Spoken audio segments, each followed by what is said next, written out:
I cry. So there's a real good chance that I'm gonna cry here today with y'all. Saying that dying was the best thing that ever happened to me were definitely words that I never thought that I would say. Being a cardiac death survivor changed my life in many ways.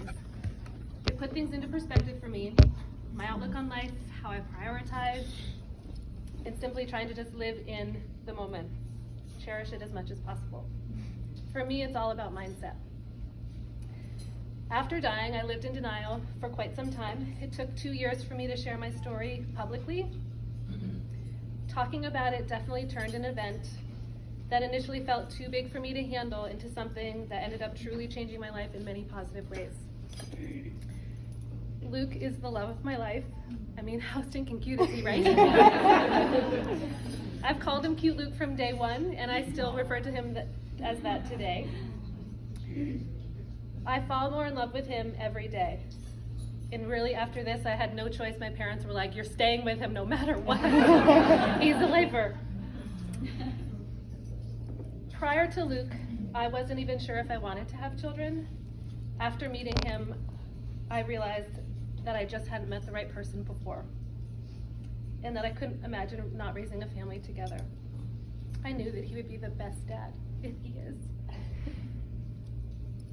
Knowing our desire to have a baby, a close girlfriend offered to be our carrier, as did our very own Deb Vincent. She was not who had my baby, but she did offer. It was the geography, probably.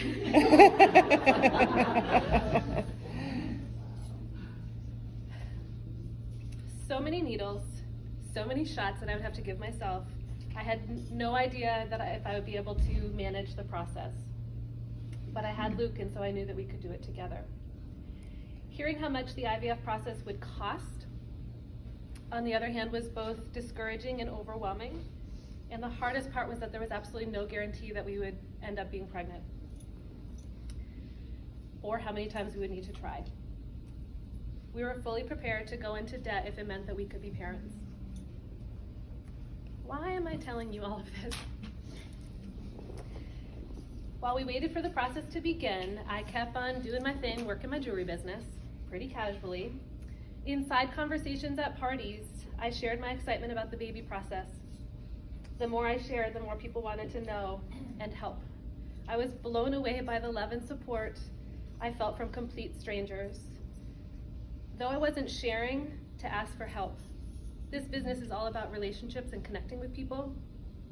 Me connecting with others resulted in people asking, somewhat begging me to have parties with them so that they could be a part of our journey.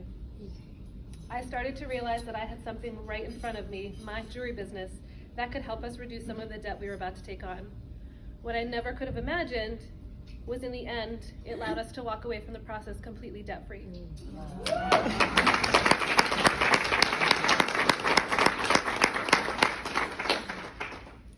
And it took on the first try.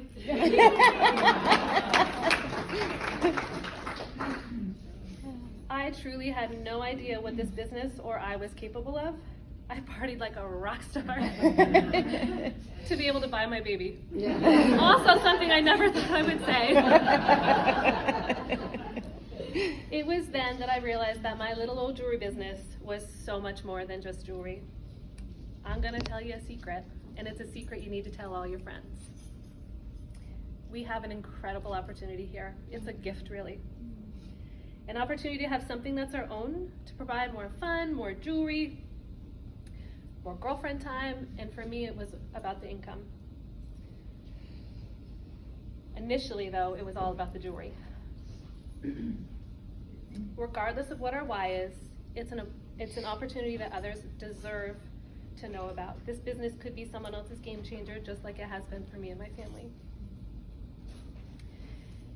You never know when you might meet someone just like me, who has a need so big and so important, yet feels impossible due to the cost. Or someone who's just needing more fun and connections in their life. My focus has always been on parties, rather than growing a team. I recently added this picture to my jewelry display. It's a constant reminder of my gratitude of what this business has given me. It's also a constant reminder that I need to share this with everybody I come in contact with. That's my goal, is to support more women achieving their hopes and dreams, no matter how big or small. Here's to a growing mindset, because I am certainly trying to adjust my own again, because again, growing a team was not something that I've ever focused on. It's just too good to not share. So here's to a growing mindset, matching our purpose, and for me, second chances. And if you haven't learned CPR yet, I hope you all will.